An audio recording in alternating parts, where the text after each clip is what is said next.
The reason for this application, Your Honor, is that it's a considered view, both the appellant. Mr. Ndegwa, I don't think it is a subject matter of this court to discuss matters before the court. Yes, I'm just giving the synopsis. No, we don't need that. I think you should go to you should deal with what is relevant for us. You cannot file a matter in the Court of Appeal and you want to come and discuss it here. I have not argued it, Your Honor.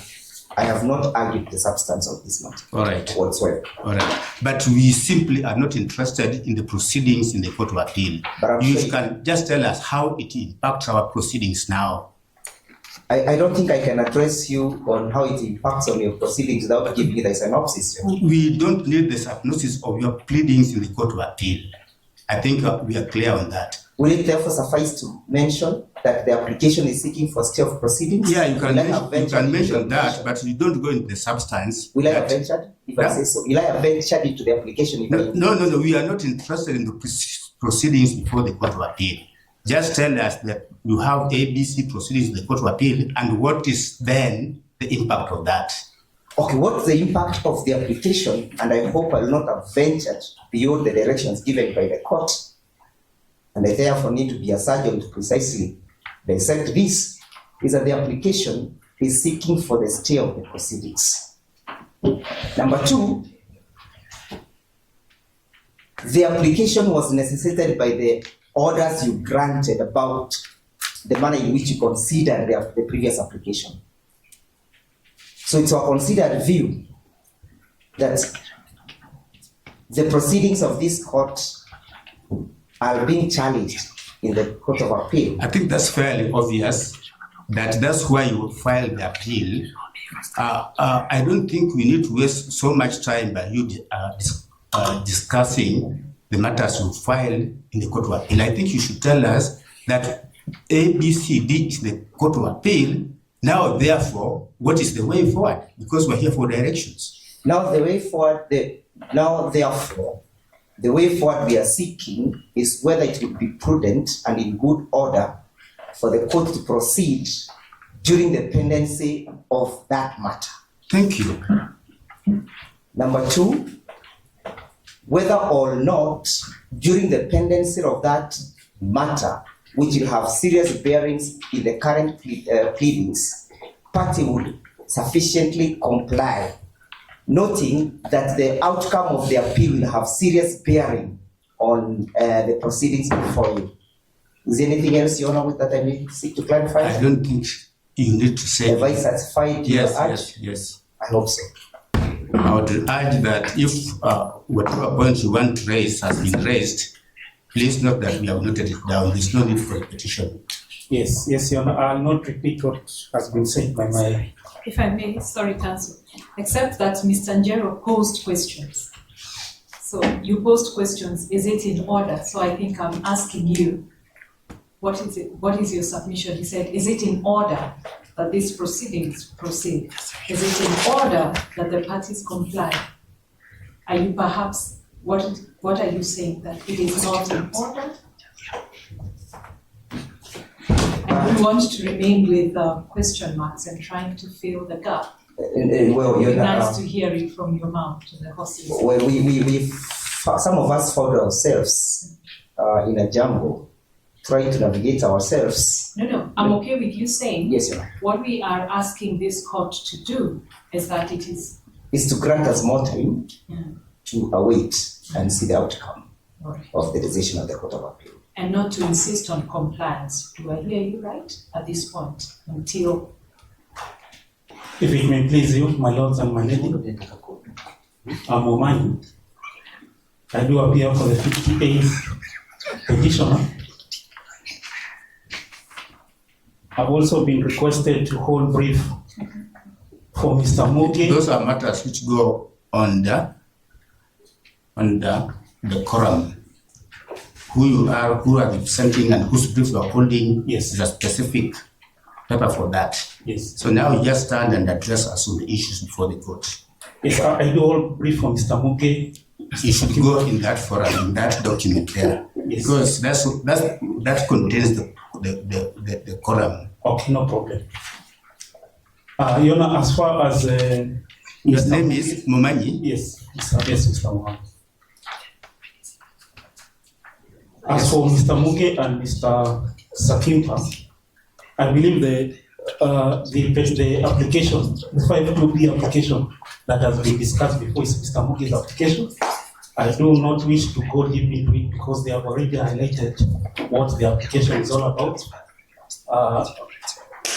They have not yet complied with the directions as regards filing of submissions. The same for the 58th petitioner. They do seek that the court do vacate the dates that they had already issued for highlighting of submissions, and I will support the position that has already been given By Mr. Ndegwa. by Mr. Ndegwa. Thank you. That is all.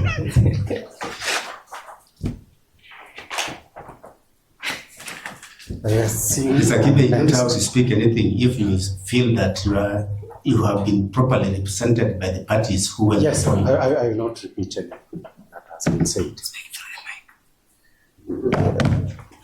My Lord, first of all, let me start by saying that the position retained by the 10th to 41st petitioners is that we've got no problem whatsoever in complying with the directions with regard to pleadings on the basis of pleadings that are before the court. The positions of those petitioners that I represent alongside Mr. Mutembei, who is not before the court, is that we would like to confirm from the respondents whether after amending substantially our amended petition dated 18th of June 2025, whether they intend to respond or object to it in any manner whatsoever, so that we can be able to proceed with the filing of submissions. We have already commenced the preparations of those submissions, but we do not want to conclude them only for somebody to start us all over again. So we shall requiring confirmation whether they actually intend to oppose it or not. And we are good to go whichever way. The only issue now after that, so that my position on that one is that compliance can take place, is to repeat.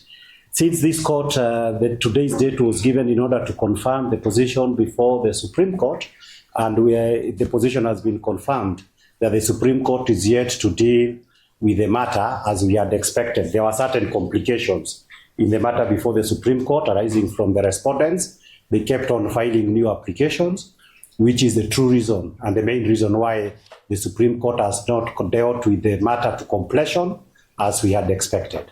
So I would urge the court that during the pendency of the matter, particularly the one before the Supreme Court, it would be prudent that the date for this month, 25th of October, whatever date it was, 23rd and 24th, be vacated. I believe the Supreme Court should be able to have dealt with the matters before it within the month of November. So if that happens, then I believe all of us should be in a position to proceed with the hearing. We had given dates of 20. I think 23rd and 24th 23rd and 24th. of October. But I'm saying we are expecting that the Supreme Court should be able to have dealt with this matter within the month of November. Subject, of course, to the directions we will give on 9th. My Lord, I believe the petitioner side has been taken care of. My name is Kip Kogei. I appear for the second respondent and also brief for Mr. Tiankolu, who appears for the second interested party. Allow me to put it on record, my lords, my lady, that Dr. Tiankolu has filed his responses and filed his submissions together with a bundle of authorities dated 1st October 2025. Responses to the amended petition. He had filed a response, my lord. Yes. In the form of an affidavit sworn by the second interested party, the Deputy President. And he has filed his submissions together with his digestive authorities. On behalf of the second respondent, my lords, my lady, allow me to put it on record that our replies to the various petitions is composed of various replying affidavits which were on record when we came to this court the last time. I am aware, my lord, my lady, that some amendments were effected to some of the petitions. And when we perused the same, we saw no need to file additional replies.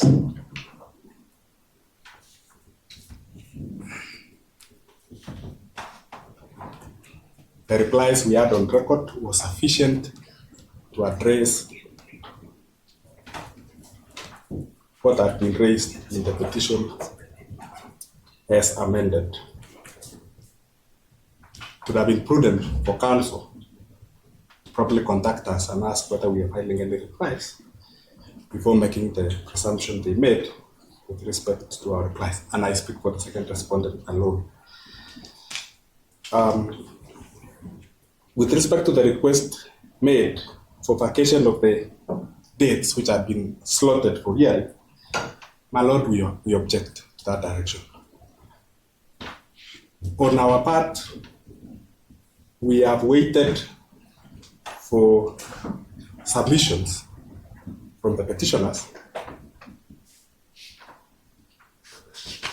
I've learned this afternoon that some submissions have been filed.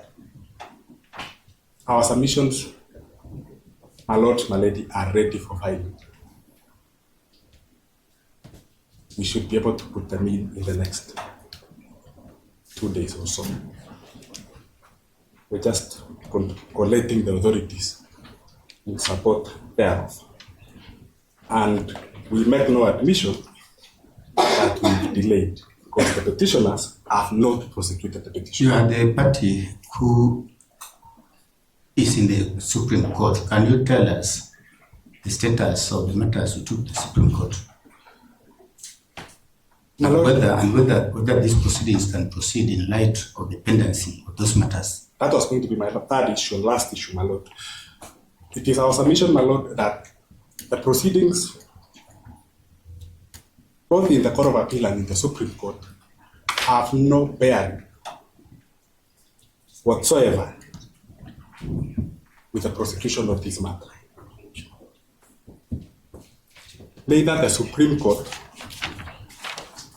nor the Court of Appeal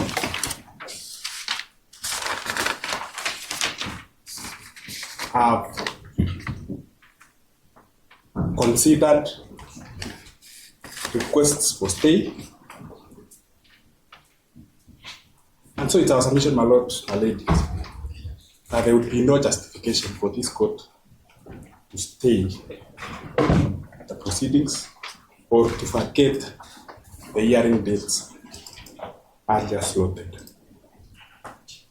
My lord, this matter is enjoying, at a point like this last year, my learned friend Mr. Ndego was submitting before this bench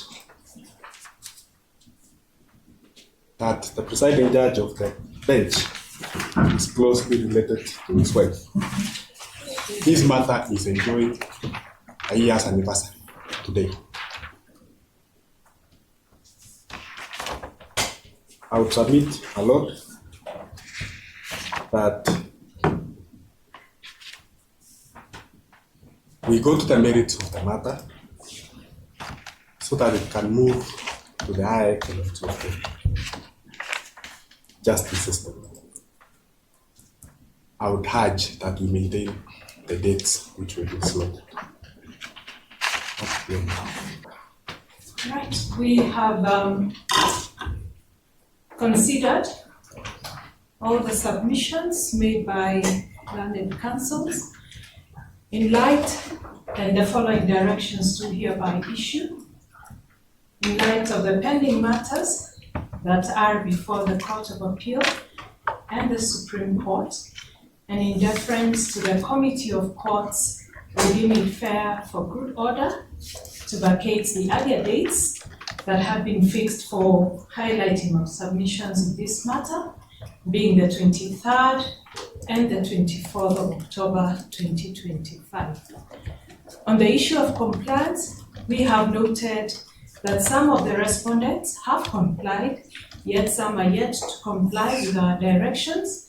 There is urgent need for this court to be able to manage this case, and as such, the respondents who are yet to respond to the amended petition shall do so within the next 7 days, without the option of an extension. Thereafter, the petitioners shall file their written submissions and/or further submissions as the case may be within 14 days of service of the responses. Corresponding period is equally granted to the respondents to file their written submissions. We will mention the matter again to confirm compliance with these directions, to confirm the status of the matters that are or may still be pending before the Court of Appeal and the Supreme Court, and for purposes of fixing dates for highlighting of submissions, if that case will present itself, on the 16th of December 2025 at 2:30 p.m. Those are the directions. Most obliged.